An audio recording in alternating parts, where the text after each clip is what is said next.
Well, all right, folks, we're going to go ahead and get started. I'd like to welcome all of you for session number 2 in our executive leadership series, Leading the Holy Cross Way. We've got a really, really special treat for you today. But before we do, a couple of things that I would just like to mention. First off, well done on your reflections. I hope you know this is not to put additional academic pressure on you in any way. I think reflective practice, and we're going to talk in the very last week, our 8th week together, we're going to talk more about the importance of reflective practice, right?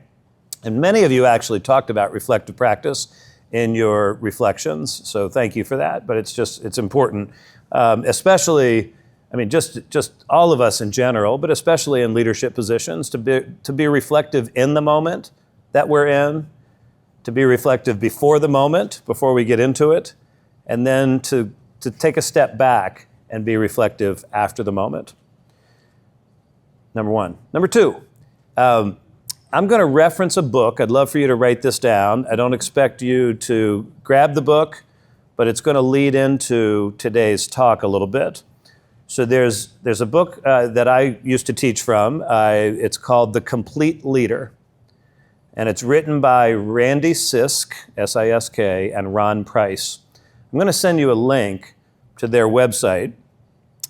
The Complete Leader outlines 27 competencies of a leader broken into 4 categories. Okay, and so I'm glad you're taking notes because I'd like for you to take notes on this. So those 4 categories are: leaders lead themselves, leaders lead others, leaders are clear thinkers, and leaders are authentic. Those are the 4 broad categories, and then there's 27 competencies underneath of them. If you notice the first, now I'll repeat those again. Leaders lead themselves, leaders lead others, leaders are clear thinkers, and leaders are authentic. Now, in the research that I did on leadership and the dissertation that I wrote for my doctorate, when asking hundreds of people what they thought the most important attribute of a leader was, you may or may not be surprised to hear this, but authenticity was the number 1 attribute of a leader that people who are under that leader appreciate the most. The second was humility. So when we heard Father Monk Malloy 2 weeks ago, he talked about humility. And if you remember when I went over those 7 characteristics of a Holy Cross leader, one of them was humble servant leadership, right? So you see a theme here, right? I think sometimes we equate, and many of you reflected in your essays on this, sometimes we equate leadership with, I think unfortunately, the dark side of leadership, which can be seeking power and control, seeking fame and fortune, seeking attention, right? Which really is a dark side of leadership, because that leadership is not focused on anybody else other than the leader, right? And so just such a powerful message that we heard from Father Malloy a couple of weeks ago, and I have a feeling one that will be reinforced today. Now, as I said, you're in for a real treat today. Susan Ford is, let me just tell you first, since I've come to South Bend, Indiana in the summer of 22, from the moment I arrived here and I started asking around town, who are the people that I need to know? Within the first 5 minutes and the first 5 names, people would say Susan Ford. Now, it took us about 18 months before we finally met, and I'm glad that we did. Susan is really a powerful force here in this town, and a force for good, and a great example and mentor and role model for all of us as just an extraordinary human and leader. Susan serves as Graham Allen Partners Chief Operating Officer. She's responsible for fundraising, sourcing, and the firm's day-to-day performance. During her tenure with Graham Allen Partners, she has served as the interim operational executive in multiple portfolio companies prior to assuming her current role. Also prior to joining GAP, Susan was a tenured consultant at Russell Reynolds Associates, and she worked with a global client base across multiple industries. She partnered with C-suite executives to ensure that talent strategies were aligned to their desired business outcomes. Previously as well, she worked with Citi, C-I-T-I, so the bank card, the credit card company, with Citi in various operational and talent roles in multiple lines of business. Over the course of her professional career, Susan has lived and worked in England, Japan, New York, Chicago, and now South Bend, where she's an active member of the community. She currently serves on the board of the South Bend Elkhart Regional Partnership. She as well serves, I think it's the role of president for the entrepreneurial subcommittee for the South Bend Elkhart Regional Partnership. So I think you'll probably hear a little bit today about entrepreneurial mindset. She's an advisor with Invanti and also passionate about mentoring women who are advancing or transitioning in their careers. Susan received her bachelor's degree from Vanderbilt University, her master's of science from the London School of Economics and Political Science, and an executive management certificate from the University of Notre Dame. She's also actively involved in the community in other ways, including startup South Bend Elkhart, the South Bend Elkhart Regional Partnership, as I mentioned, Invanti, and her Children's School Advisory Board. 4 children? 4 children.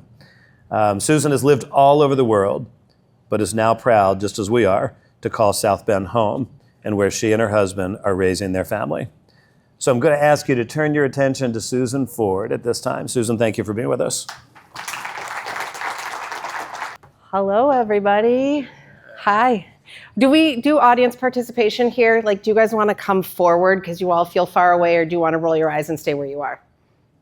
Okay, you can roll your eyes and stay where you are. I have a 10-year-old daughter, and so you gave me this very lovely, let's do that, this very lovely introduction, but also I'm a mom of 4 kids. I have a 5-year-old, I have an 8-year-old, a 10-year-old, 27-year-old bonus daughter, and so yes, I do lots of cool things in my day-to-day, and I do lots of cool things with my family, and we're really informal, and you know, the dog throws up, and I change sheets in the middle of the night, and so like, just, I so believe people are people, are people, are people, are people. I have like chocolate on my dress because my kid hugged me right before I was leaving today. So like, let's keep it really real in here, and let's really talk, and let's be really authentic, because people are people, are people, are people.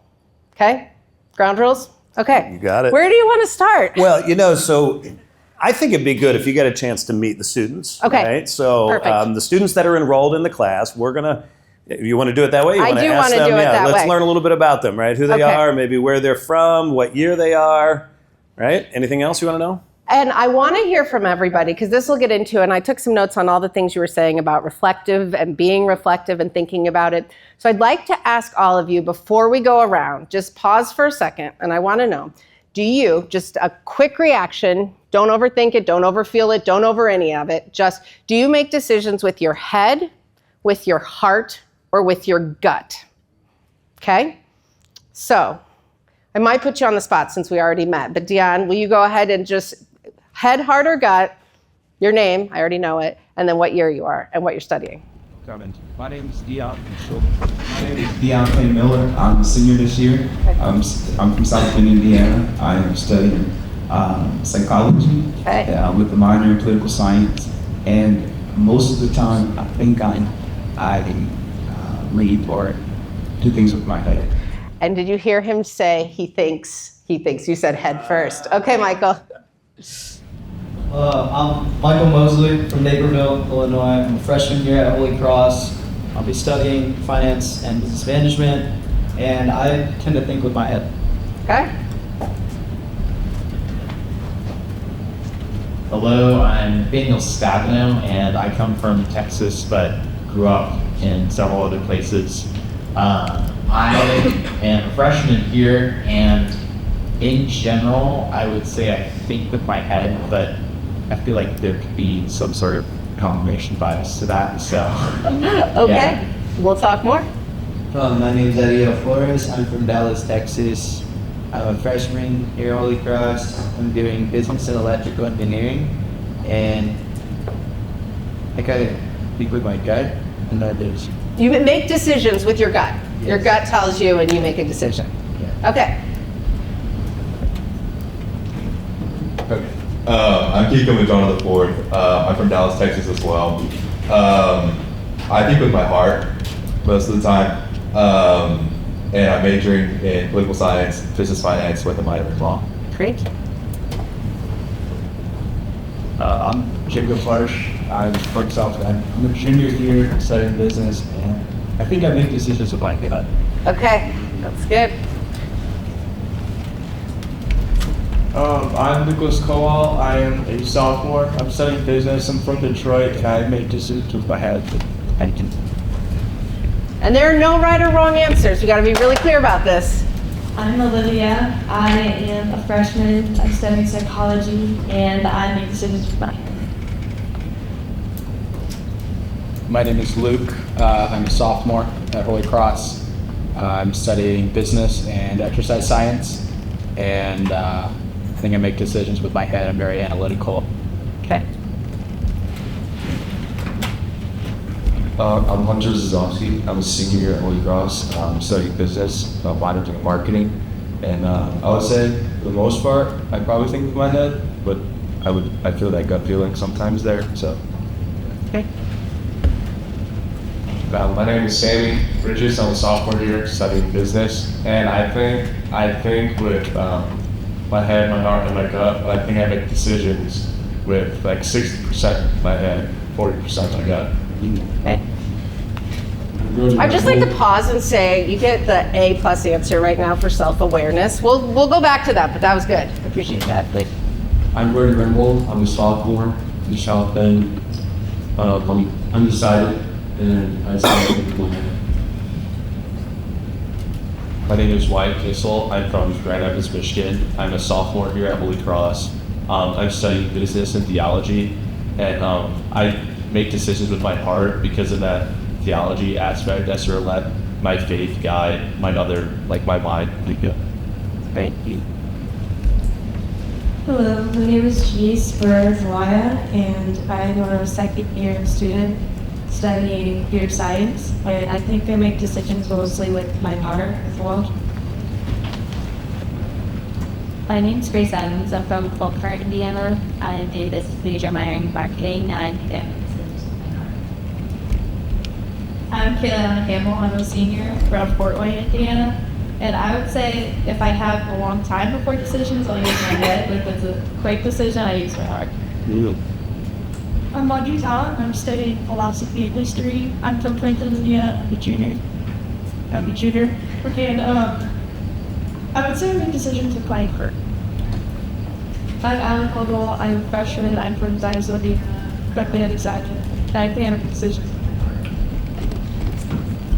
I'm Emily Zeta. I'm from California. I'm a freshman here, and I'm studying poli-sci with a WL track.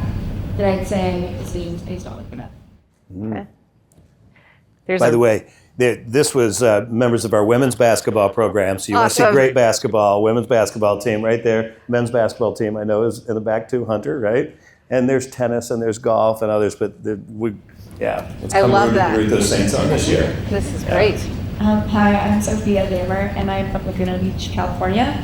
I'm a senior, and I'm studying political science with a minor in philosophy, and I think with my head, but I end up going with my heart. My name is Michael Murphy. I'm from Davenport, Iowa. I'm a freshman. I'm currently studying business, and if I had to say, I think with my head. Good. I'm Thomas Lakron. I'm from Bartlett, Illinois. I am a sophomore business major. I think. Make decisions. I'm Tori Piskel. I'm a sophomore from Cherville, Indiana, and I would say I think with my heart, but I make my decisions based on my gut. So sometimes. Okay. Very good. We have a few. You've got a microphone back there already. Hello. My name is Sergio Ramirez-Ciada. I'm a junior, sorry about that. And I come from the great city of South Bend, Indiana. Right. And I tend to use my part of it more than everything else because I got nothing much going up here. I find that hard to believe, but that is great. Anybody else? Dr. Hubert, you want to tell us head, heart, or gut? And you're next, Dr. Clark. Thank you. I would say that I make decisions, I would say 50% does, 50% product actually. Okay, so I know it's know thyself, but I'm willing to bet my wife could tell us whether I make decisions with my head or my heart. What do I make decisions with? With my heart. Yeah, 100%. Well, it's really interesting. And again, we have things that we can talk about, and some of this is planned, but I think some of this is planned, but we're going to go off script for a little bit because I think there's some very interesting insights to be gleaned from all of this. And I don't know, I mean, just even in a short time of getting to know Dr. Clark, and you see him with his heart out front, right? And I think a lot about leadership is, in fact, with your heart, how well you know others, how well you connect with people. And so I work in private equity, right? So, oh, that's cool, that's exciting. The people who try to manage by spreadsheet alone will never win. Like, it's really important, and I feel very, very strongly about this. And I think I didn't have the opportunity to see Monk Malloy last week, but I believe wholeheartedly in this people first mentality, right? It is like, it doesn't matter. Everybody's talking about AI and automation and all the things that are going to change. But the jobs that we need to be paying attention to are the caregivers, the people who actually do that last foot of whatever it is. If you are an infusion nurse, you need somebody who's going to put the infusion needle in. That's really important.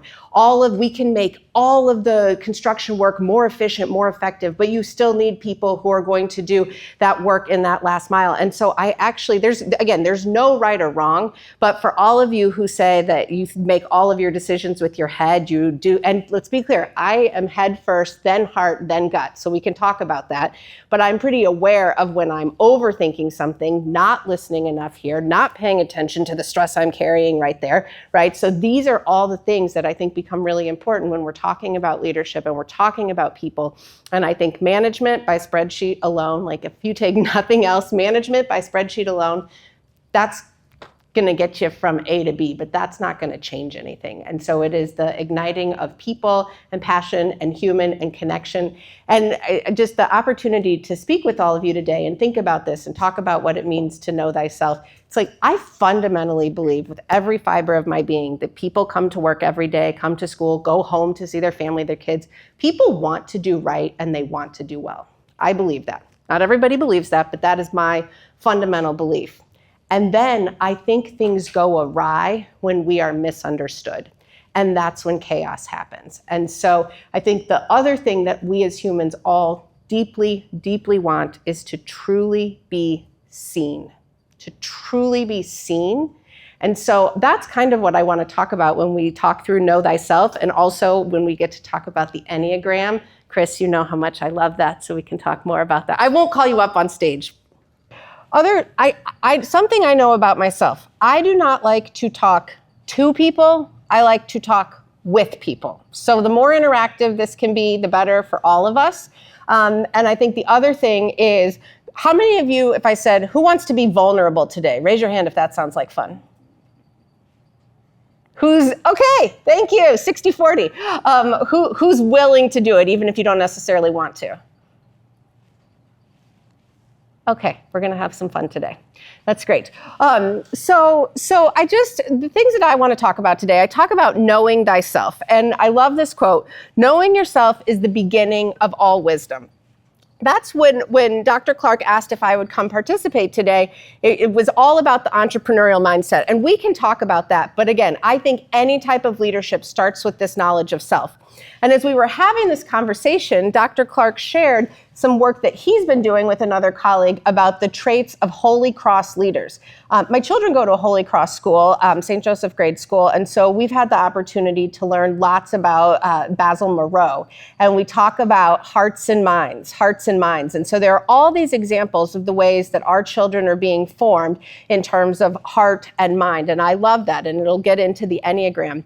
But when we were having this conversation and you talked through all 7 of these that you've seen with the Holy Cross leaders, would you mind sharing a little bit, and then we can talk through this in a bit more detail with everyone? So as a reminder to everybody, this was some research that I did with a colleague at St. Edward's University a couple of years ago. We studied all those leaders that I listed off the last time around, and we wanted to find some traits or characteristics in common that we thought, wow, this is pretty definitive on how we do what we do in leadership in Holy Cross. 200 years worth of study that was done there. So zeal comes right from a quote from Blessed Basil Moreau that said that in order for the kingdom to come, we must work with zeal to make God known, loved, and served, right? So zeal connotes energy, passion, right, commitment, right? But that word zeal is kind of a curious word. You don't hear that word a lot, right? So zeal defines what it is that we do, right? We're committed, we're all in, we're passionate about it.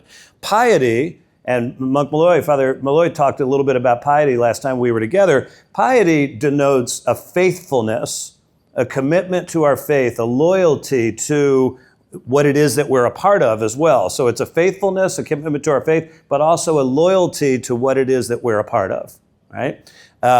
Humble servant leadership, I think, speaks for itself. And many of you even quoted scripture in your reflection papers, right? I think that the greatest example of all of humble servant leadership comes from that of our Lord Jesus Christ. The competence to see, right? This is where your intellect comes in, but it also means to be aware, to pay attention. I mean, how often do we go through life and we don't pay attention to the other? That would be a lack of competence in seeing. Right? So it's paying attention to the other, especially those that are on the margins, especially recognizing where there could be injustices. In a couple of weeks, you're going to hear from a speaker who is a technologist and an entrepreneur who has business all over the world, and he will not engage in business if he recognizes that the business that he does, wherever it is going to have a negative impact on people somewhere else in the world. It has to be a win-win, a common good. Competence to see, courage to act, right? I mean, this is the hardest part of leadership, right? And this means that you're going to stand strong enough for what it is that you believe in and what you've been called to represent and act on it, to challenge it, right? And then, of course, this entrepreneurial magnanimity. That was a phrase that we sort of made up, right? Magnanimity is a virtue. It's the virtue of boldness. It's the virtue of seeking greatness, but it's not for your own great. It's for the greater good, right?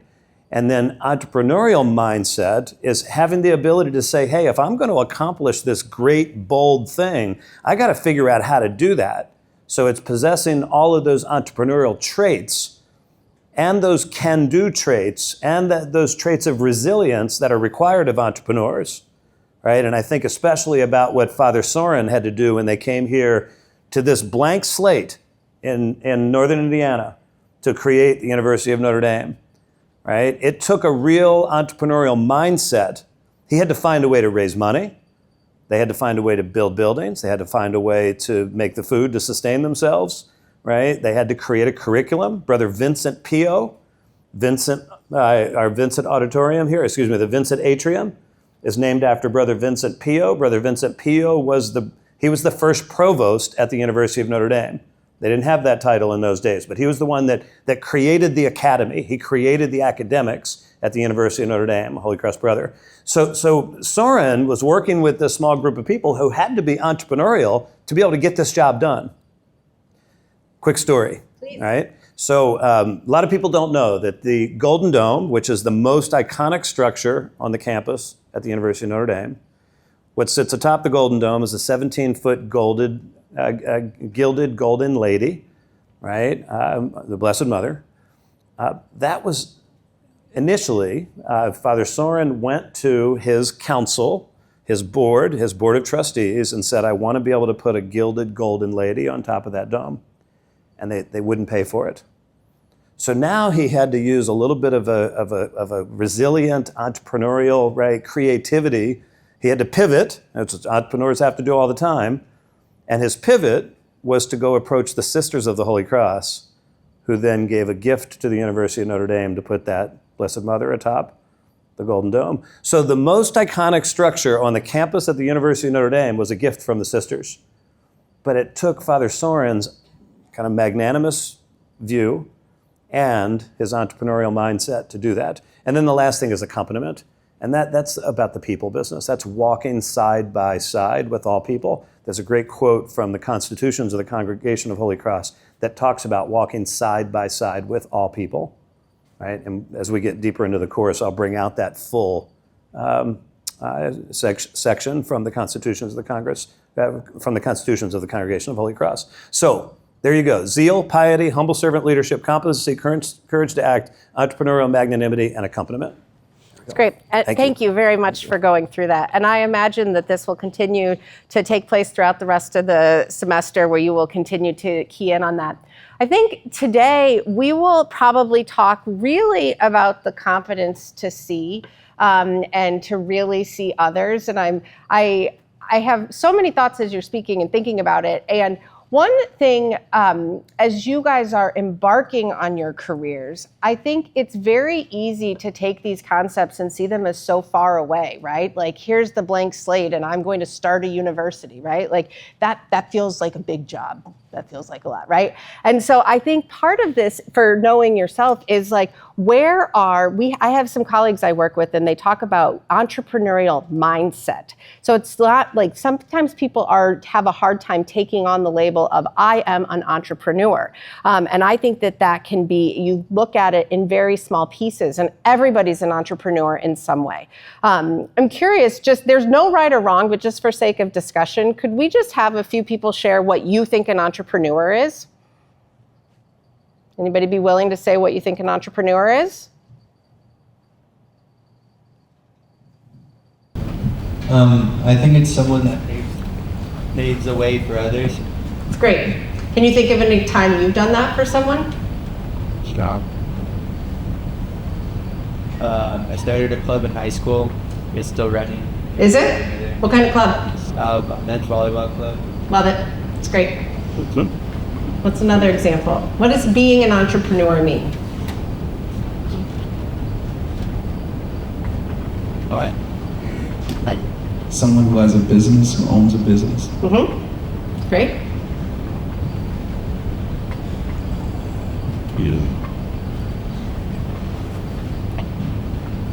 Taking what exists in the world and then using that creatively to expand the horizons of what is possible.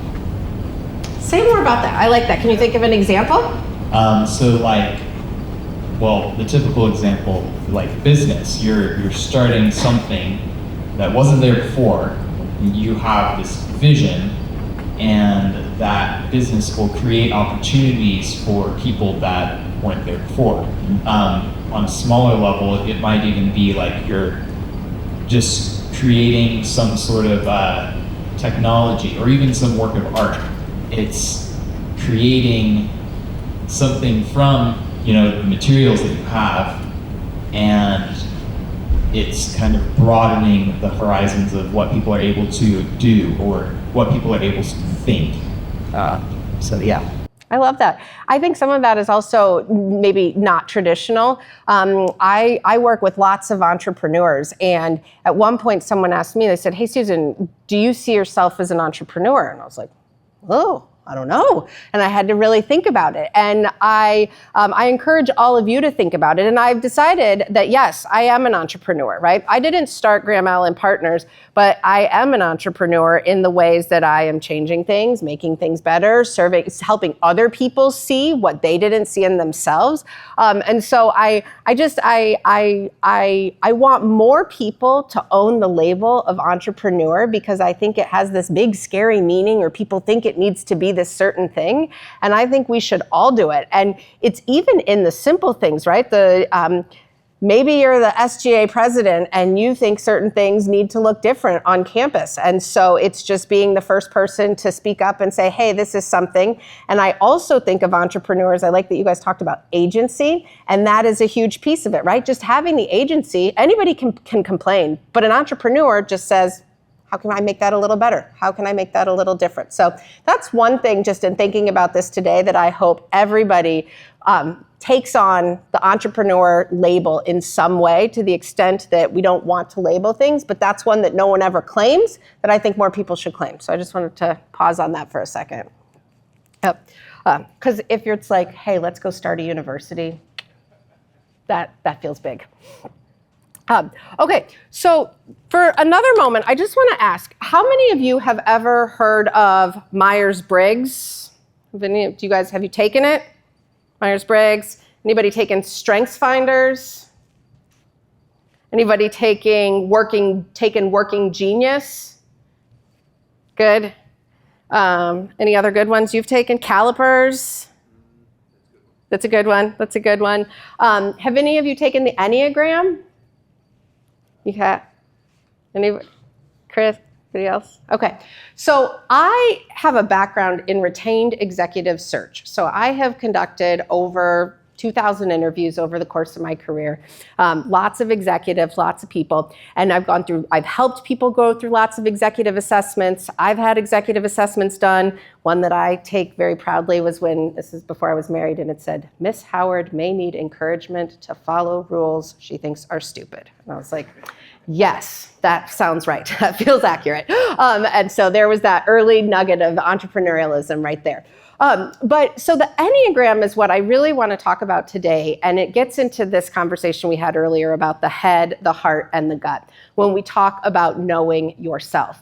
And so all of the other assessments that are out there I think are really interesting. And the way I had sort of framed this up in my mind is if you think, and I know lots of people use the iceberg is the cliche. But when I think about what's visible, right, this is how we all show up. Gallup's Strengths Finders is one that a lot of people use. There's one called WOO, Winning Others Over. That's one of mine. I love to be with people. I love to talk to people. I'm curious about people. It's fun. It's easy.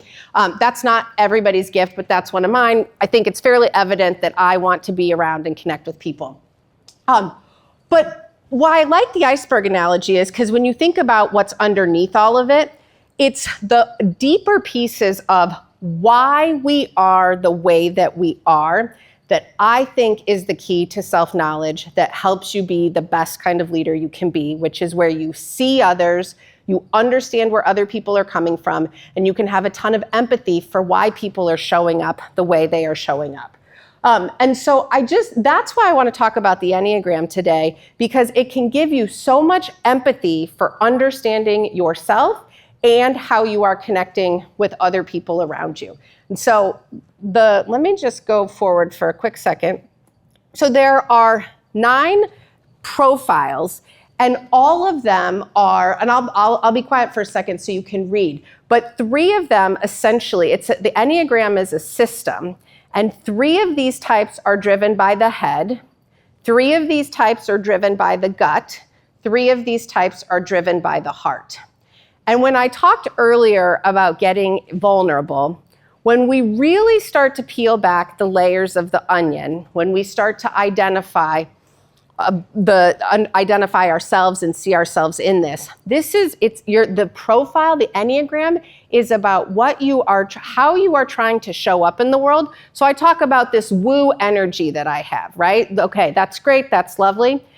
I am 7, the enthusiast.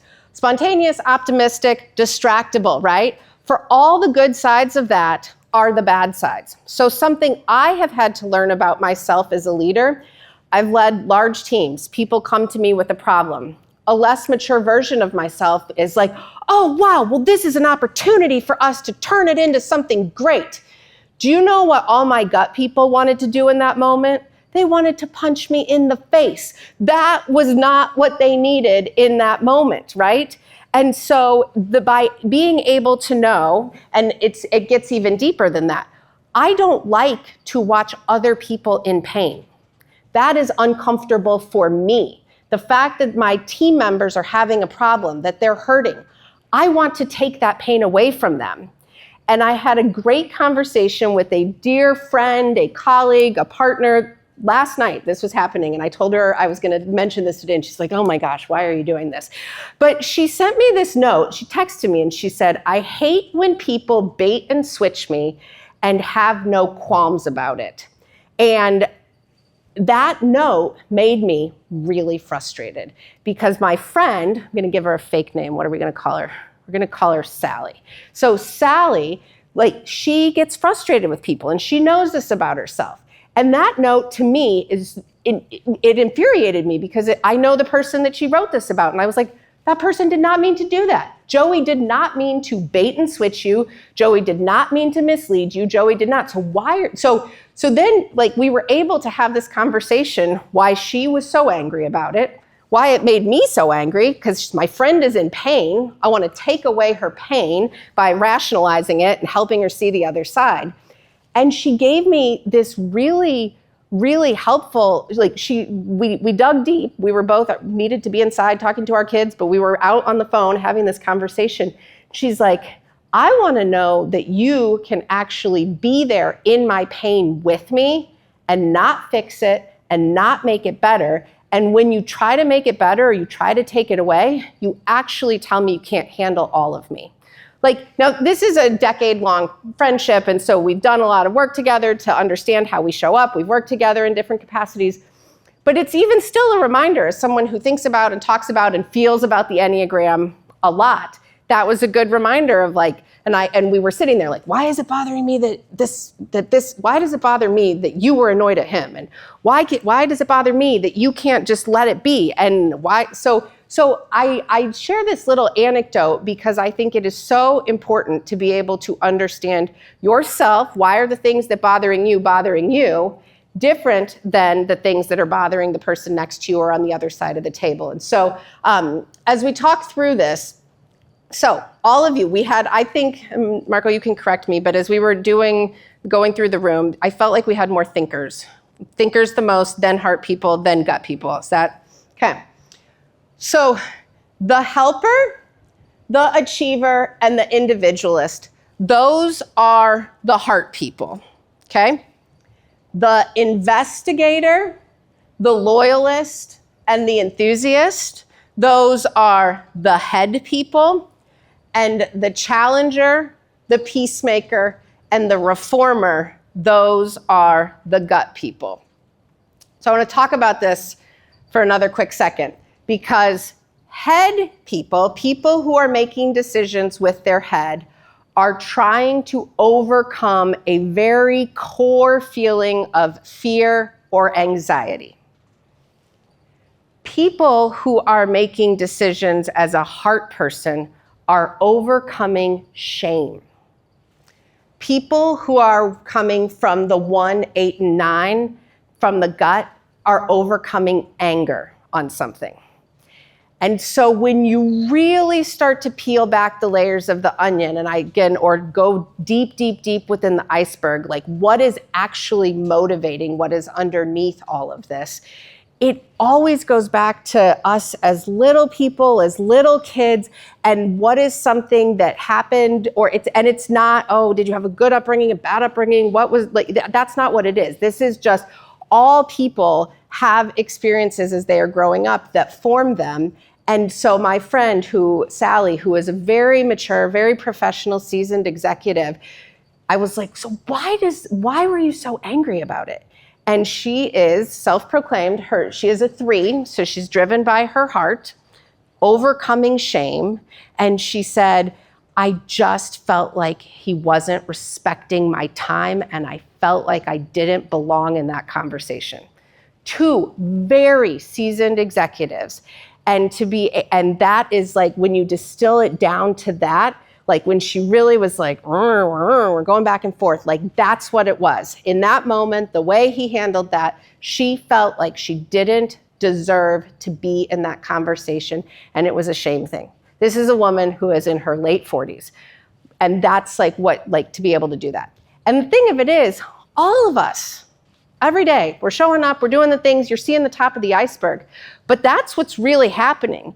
And so through that conversation that we were able to have, she was able to be like, oh, okay. And so the follow-up note that she sent, she was able to say, oh, perhaps I did not need to bring a gun to a knife fight. Like that's like how she was sort of coming after this.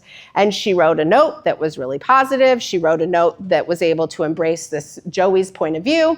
And she was able then to send a note that was able to create more connection rather than like, ooh, he made me feel icky. He made me feel like I don't belong, and I'm going to step away. And so this is just like one tiny example that when I think about how the Enneagram is powerful for being a leader, knowing yourself, it's transformative. And I think, I love that we talked about authenticity as a leader. I love that we talk about how we need to show up. My management by spreadsheet colleagues, they will say, hey, it needs to be this way. I'm trying to get to a different example. But my point when I hear them talk about it in that way, and they're so forthright and they believe so strongly in what they are saying, and I get frustrated because I'm like, hey, but what about the people side of things? Or hey, what about this side of things? And I have to check myself because my second number is 2, the helper, the people pleaser, wanting to work through that. And this particular colleague that I go back and forth with is a reformer. The reformer is I always remind myself, he has the highest principles for himself. His internal critic is so hard. So anything that he is saying to me that comes across as critical, I know is in his own brain even more critical. And so then that's what I always lean on to be able to have a little more empathy for how I'm going to navigate that situation. I just want to pause for a second. As you're seeing this, looking at this, do you see yourselves in any of this? For all you head types, that would put 5, 6, and 7. You made eye contact, I won't call on you. But if anybody would like to share anything.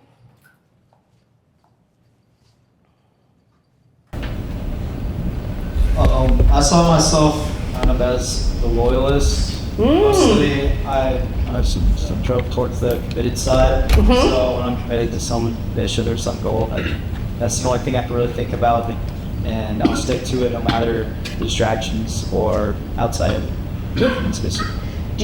How do you feel about change? I can adapt to it, but not as quickly as I should. There's no right or wrong. That's the beautiful thing about it. But it's like once you start to learn the types, you learn in others as well. And I also think this gets really interesting when you start to think about team dynamics, because the 6s, if you think about team projects that you've had, the 6s are the steady eddies. They show up, they will be on time, they will get the work done, everything will go right. I bet if you're a 6, are you thinking always about what else could go wrong and you have a plan for the plan? Yes, A, B, and C, right? And so again, why I think the Enneagram is so powerful, and every team that I have led, every colleague I have worked closely with, we go through the Enneagram to understand this. Because again, my fundamental belief, people just simply want to be seen and understood. If they know themselves where they are coming from and why they are coming from that, then we can show up for each other in a more meaningful way. My dad is a 6.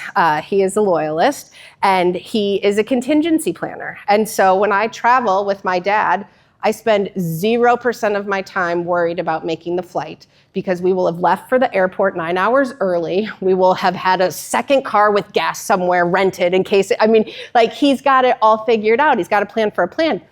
But what I know also about him, about 6s, his core desire is to get it right. His job is to help us get wherever we're going. Therefore, he's going to do everything he can to get it right.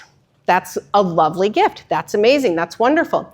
But if he's if he's having a bad day, he can over-rotate on that, right? And be too dogmatic about it, or too stressed about it, or too whatever.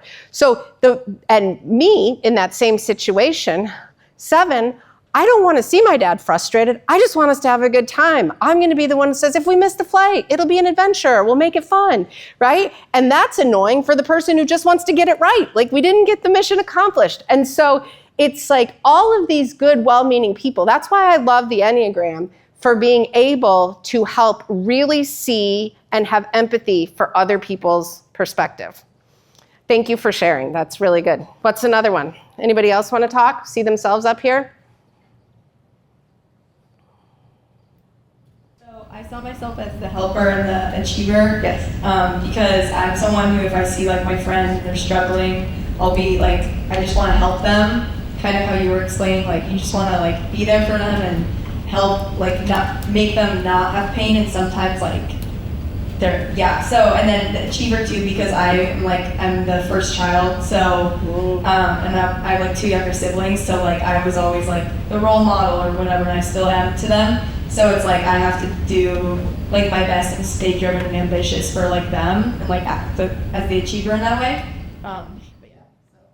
Which is so interesting. And so I'm married to an achiever. I understand this. And the flip side is, because achievers can be super capable and do lots of things very well, I think sometimes they carry more than they should, right? And then the 2 makes it hard for the advocacy to say, but like, I actually need to take care of myself today. And that feels really hard to say, doesn't it? Yeah, really hard to say. And it's all heart, right? It's all heart, wanting to do right, wanting to do for others. And so like the more people can understand that about you, and that you have other people to trust that you can lean on, like, I mean, this is where it becomes very, very, very powerful. I appreciate you sharing. I kind of like see a couple that like relate to me, but like based on the descriptions, I feel like the enthusiast would like fit most. Because like especially when dealing with other people, I want to like have a good attitude. I guess I don't like ever want to like make anyone feel bad about themselves. But Keep it light. Yeah. Keep it light. Yeah. So, and then what was the other one you thought you saw? I feel like I can see a couple different ones, like the achiever, the helper, sometimes the challenger if need be, the peacemaker, I don't know. But Good. So I appreciate you sharing. So I'm going to share this next slide, and it's warning. It's not pretty. It's a picture of a paper that I keep by my desk, okay? So it's really, and there are a lot of words, so all the slide 101 things you're supposed to break, I've broken. Ms. Howard does not adhere to rules. She thinks they're stupid. This is all of the different types, and I literally reference this on a regular basis. When I have someone coming to me, stressful situation, frustrating situation, I really think about it. So I just want to talk about this. These are the names that we talked about: the reformer, the helper, et cetera, et cetera. I'm an enthusiast and a helper. The ego fixation. So this is where I really want everybody to go back to the iceberg. This is the deep core stuff that happens at a cellular level. You don't even know that it's happening. Give you an example. My husband and I are raising 4 children, partridge in a pear tree. Everybody's going different directions. If I ask my husband for help getting so-and-so to Boy Scouts, I've already looked at his calendar. I know that it's in the realm of possibility. I'm not even asking him something hard. And he knows I tell this story. So let's be clear. I'm not speaking out of school here. And if he pauses for a fraction of a second before responding yes, I'm like, rah. And obviously I'm getting better now that I can pinpoint this and identify. But it was so hard for me to ask for help of my partner who wants to help and wants to be of service and all of these things. And for me, that is this 7 of not really believing that someone else will help me. And so I am learning that that is not true, and a fraction of a second is not a fair amount of processing time. I've learned that. He now gets about like 6 seconds to be like, why, yes, that would be no problem. But anyway, I want to share this because we're sharing things about ourselves and we're learning about ourselves, but I really want to get to this basic fear column because, again, as I said at the beginning, people are people are people are people are people, regardless of the titles or the degrees or the job or the you name it. We're all people. And underneath all of the things that we are sharing and showing, we all have a basic fear. I gave you the example of my friend, the conversation we were having right there, 3, worthlessness. The conversation, through no fault of anybody's, she felt worthless in that moment, like she didn't belong. Like she didn't have all the words and the time to process that, but she just knew she was, pardon my French, she was pissed, right? And so like really being able to understand what the fear underlying of yourself is, this being trapped in pain or watching others in pain, If I try to help my dad have a good moment when he's annoyed at the airport desk, or my colleague who is dealing with a really stressful situation and trying to turn that into an opportunity for problem solving, that's not what they need in that moment. And so I find this, I'd love to send this to everybody to have as you continue to explore what the Enneagram is, how you learn about yourself and how you connect with others. I truly think for all of you who are leaders, that knowing yourself and knowing how to show up for others is the most, everything you said, know yourself, lead others, be authentic, and think clearly. And so obviously you have to have a plan, you have to have a strategy, all of those things. But the horsepower behind it is the motivation and connection with people and being able to understand and respect and see people deeply is, in fact, the thing that changes everything most substantially. So, is that fantastic? Okay. With Yes. your permission, Please. I can link, I can send this PowerPoint to the class? Yeah. Great. Yeah. Great. What do you guys want to talk about? Or it's Friday afternoon if you guys want to be done. But anything else On a football weekend, too? on a football Yeah. weekend? Comments, questions, thoughts, challenges? So can I start? Please. I'll start. Okay, maybe this will get the ball rolling. Yeah. So I felt like I took a gut punch when you said that those that lead with your heart, who said that you make decisions with your heart, are fighting some shame.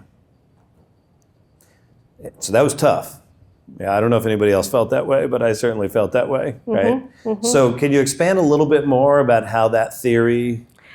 Yes, but also I would like to say you saying that out loud is so powerful. So thank you very much. Like that, this is real leadership in action, everybody. Like to put that out there. So thank you. That's hard. And it gets to the Enneagram is about you're never just your number, and we're all, it's a system, right? When I'm stressed, when you're stressed, when I'm stressed, I go over here to 1. And so then what is the very shadow side of 1? Oh, it is resentment. And so I'm scrubbing the countertop. Why am I the only one scrubbing the countertop, right? Versus like on a good day when I am at my best, 5, then I am transparent. Hey, I would love for more people to help me, right? That's a much nicer way of handling that rather than why am I the only one scrubbing it, right? So your question about the shame and the vulnerability and what does that look like? For the heart-centered people, and if you look at it, I mean, on some level, the achievers of the world are trying, they're so used to performing, like to doing so well, that oftentimes, like the real inside can get lost. Because we get so used to playing a particular role, or we get so used to showing up in a certain way that it's like, oh my gosh, if I were just like the messy version of myself today, what would happen? And like, not knowing if that is safe to be that messy. And that can be really hard. And again, like reason number 942, why you expressing that right now is so powerful, because again, we're all just people. And some of us are having good days, and some of us are having bad days, and some of us are feeling like, I'm having a good day, but I'm still annoyed with my mom for that thing she said yesterday, right? But it is like being able to open up. The other thing, and I can't speak all the way to the theory, but I will say just like as a tool or a way to check in with yourself, I always tell people when you're having a hard conversation or when you're doing something that is hard, where do you feel it in your body?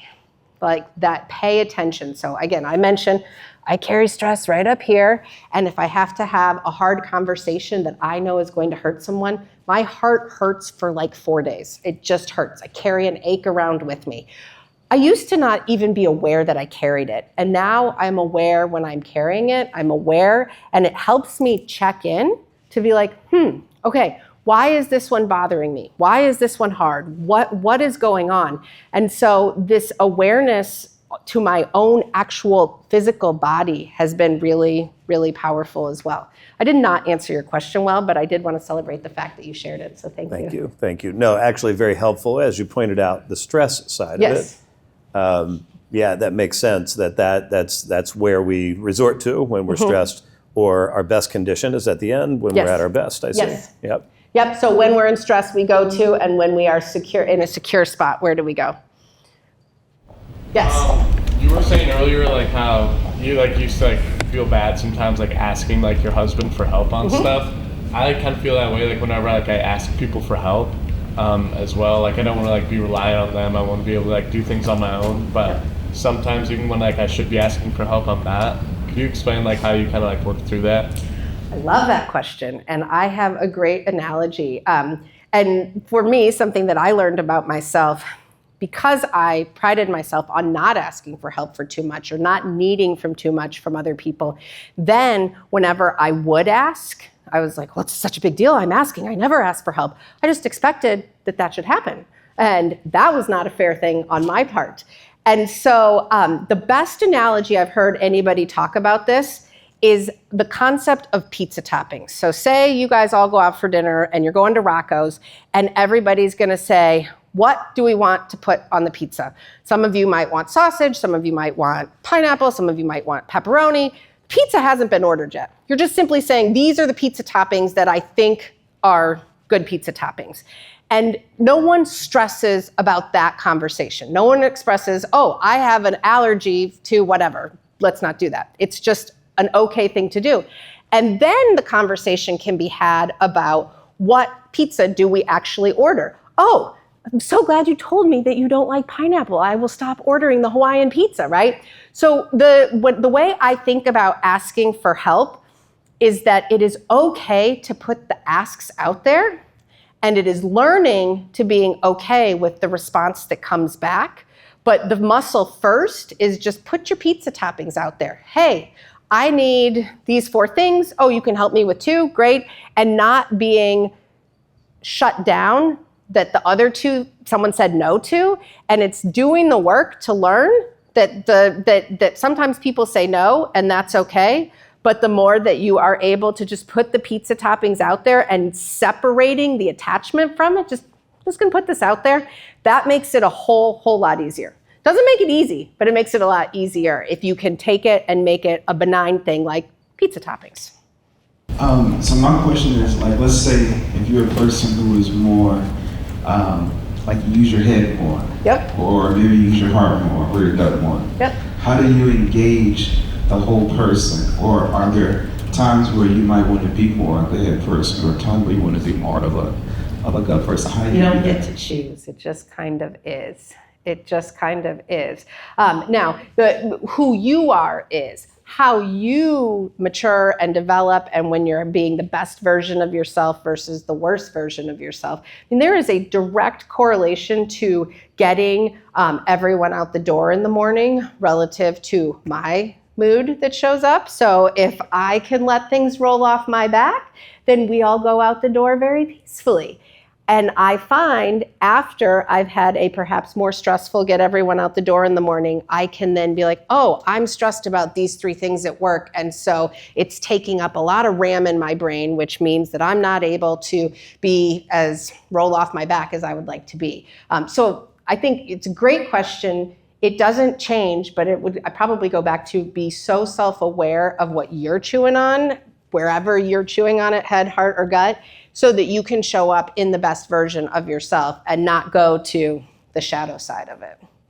When looking at these different personality types, what would your best advice be for like one of us if we're in like the workplace and we're like butting heads, or not butting heads, but like with someone that is not necessarily the same type? That's a super thoughtful question. And most people, you'll find everybody is a different version. And so I always look for the why. Like that is my best advice with anything. What is the why behind this?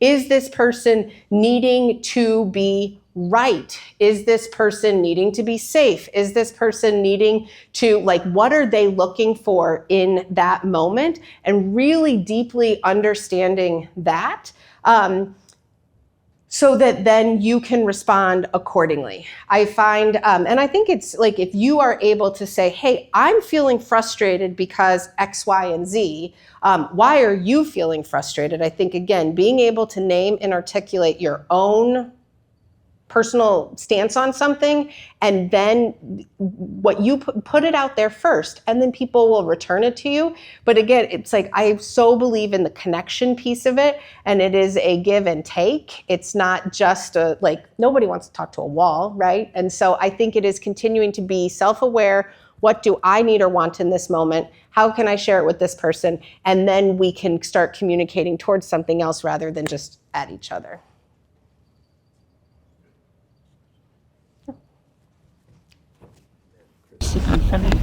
So, this is kind of building off what Dion asked. You mentioned, like, you can't change your personality type, but you will, as leaders, we're going to interact with people who are not our same personality type. And my question is, how can we know we have these strengths and weaknesses? How can we interact with people that we're leading/serving to kind of make the best use of their strengths, their perspectives, it's so as to like kind of fill out our gaps in our understanding. So I guess put it another way, how do we use this tool that you have as kind of a way to help us delegate, like what? I love that question, and I love how you're thinking about using it. I think my best advice for this first is just sincerely to learn yourself, because the second answer I had in my brain will be unsatisfying for all the ones of the world. So I smile. So what's that? Okay, I'm excited. So I am very comfortable that there is a lot of gray in the world. I am very comfortable with that. That is very true for me. That is not very true for other people, right? There are other people who think the world is black and white. And so the answer that I would give you as me, Susan, 7, talking to you, what did we think you are? We don't know yet. But that it's not a satisfying answer if you're a black and white thinker, right? And so I think the first step before any of this is just knowing yourself.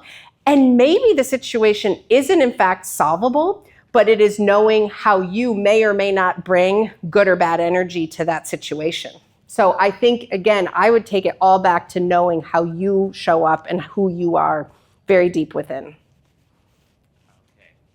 Mm-hmm. Okay, I was just going to make a comment about myself and being older here. I found out my Enneagram during COVID, actually. Somebody told me I should take this 5-6 week course, and we really dove into something. But what I found is that I'm a 1, which means I have an inner voice.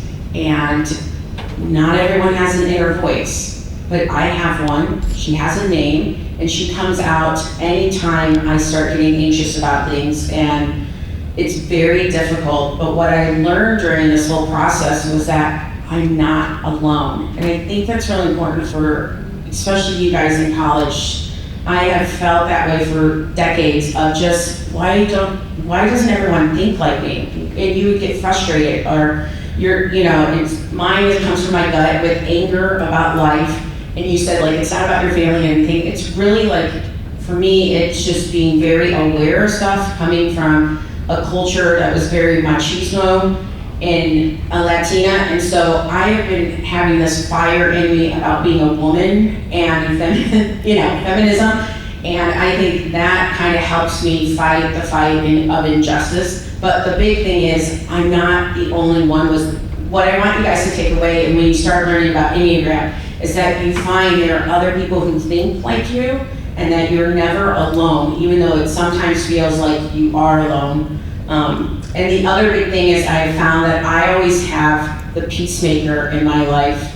He's my husband, he's my best friend, he's my neighbor that I've gravitated towards, because I think the 1 needs that peacemaker so much because there's so much anger in there. So you'll find your friends are probably opposite of you for a reason. So that's it. Thank you. And would you tell everybody who you are, Chris? Thank you. I'm Chris. No, I don't know. I'm a super fan of Susan and Dr. Clark, but my name is Chris Sarasmati-Shanaki, and I graduated here moons ago when it was a 2-year school. But I am now the executive director of a local nonprofit here in town. It's changing lives and making it better for the students of the South Bend Community School Corporation, and you are an agent of change. Yes, my inner voice is telling me, like, stop. Susan, thank you so much for coming here. We really appreciate it. Wonderful job. My main question is, in a position of leadership such as yours at GAP, do you seek out certain people that are maybe make decisions with their head, or they make decisions with their heart or their gut, when you're building a team for work? Such a great question, and I've thought about this a lot. The Enneagram is something, I think with all tools and assessments, but again, I'm biased to the Enneagram, you first need to know what is the job that needs to be done and what are the skills and qualities and capabilities that are required for that. But I think the Enneagram is really powerful for then how you set up individuals for success. So that's the part for me. I don't think it is a deal breaker or a deal maker as it relates to a particular job or putting someone in a particular role. I think something, an assessment that I think about more for a particular role is working genius, right? Are you someone who likes to do tasks again and again? Are you someone who likes to start things and then leave? Like figuring out, like that's how I think about it more. For me, the Enneagram system is truly about the connections amongst people together, people working in community, and that's how I use it most powerfully. So it's not like I will go to this person because they are an X, Y, or a 1, 2, 3, 4, 5 for whatever, but it's like because I know person X is X, Y, or Z, then I want to relate to them this way, or I want to set them up for success with this person this way. That's how I think about it. It's a great question. Can you get there first? So in a way, I feel like my two traits conflict each other a bit. Like 100%, I'm an investigator. That kind of like answered questions I didn't even know I had. That makes me so happy. Okay, good. But I also have hints of being an achiever. Yep. Sometimes I bite off a little more than I can chew, Yep. and just tell myself to figure it out as I go. Yep, very 5 of you. But that basic desire of mastery kind of conflicts with being an achiever, you know, because it's hard for me to commit to one thing sometimes. So how would I balance that? That will ultimately be your work to do. And it starts with self-awareness. It makes me so happy. I had my first bite of an assessment tool when I was a junior in college. And I said exactly the same thing you just said, which is, oh my goodness, this just gave me words to something I knew about myself, but I didn't know how to articulate it. I didn't know that it was a thing. So I don't think that there is a conflict to resolve per se, but it is more of a learning about yourself and how you show up in different ways, right? You were able to say, hey, I might bite off more than I can chew, but the investigator side of you is like, but I would imagine that when you decide to do something, you go very deep on it, right? Very, very deep. And so you spend a lot of time and energy thinking about it. And so it's not a conflict as much as it is about like, what do you know to be true when you're stressed, when you're not stressed, when you're doing your best work, and learning that. And the hope for all of us is that we get to be doing the best parts of how we show up most of our time in a day and learning what that feels like so that you can do more of that.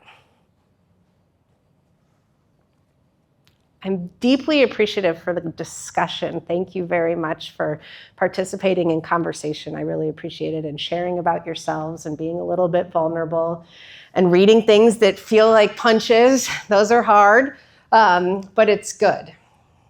A big round of applause. Thank you, Susan. Thank you. So we just fabulous, by the way, absolutely fabulous. So we started off by talking about The Complete Leader, that book, and I said that there were those 4 domains or 4 categories. Leaders lead themselves. This was today all about the importance of leading yourself, right?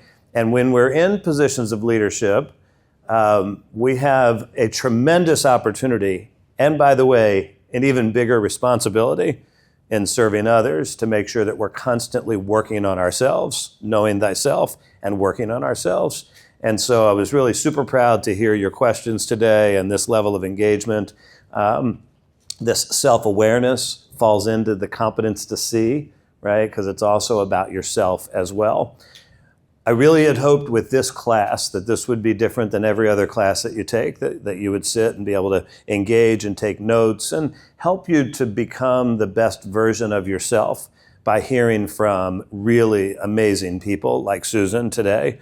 And so I just loved looking around and seeing just how engaged you were today, and hope that you're benefiting from this certainly as much as I am. Next week, our speaker, Dr. Craig Phelps, is the president of a med school. He is also the team doctor for 2 professional basketball teams in Phoenix, Arizona, so the Phoenix Suns and the Phoenix Mercury. He's an orthopedic surgeon and is recognized widely in higher education as one of the foremost leaders in higher education. He happens to be my mentor, one of my mentors. And so Craig and his wife, Stacy, and their son, Zach, who's looking at Holy Cross as a potential destination. So really impress them next Friday. They're going to be here next week. But I would ask you to invite those friends of yours that are interested in studying medicine or anything in the health sciences, because he's going to go into 2 themes. Servant leadership, right? This is what he gets asked to talk about all over the country, is servant leadership. He's the only person I know that whose signature on his email is yours in service, Craig. That's always been his email signature as long as I've known him. So he's going to talk about servant leadership, and he's going to talk about medical ethics, the challenge of medical ethics. And he's going to be here all day next week to talk with those of you that are interested in learning more about the health sciences as well. So promote it among those friends of yours that are interested in med school or the health sciences. And because of his basketball background and acumen, promote it among your basketball teammates too. Get them out here for one more time. I think, Susan, we're going to stick around for a little bit for anybody that wants to come up. And do we have a reception, by the way? Is there a reception? There is. So we'll make our way, anybody who would like to the Vincent Atrium, and for a little bit of Q&A with Susan and to get to know her better, to take a picture, whatever you might think. Okay? All right, we'll see you all. Have a great weekend. Thank you.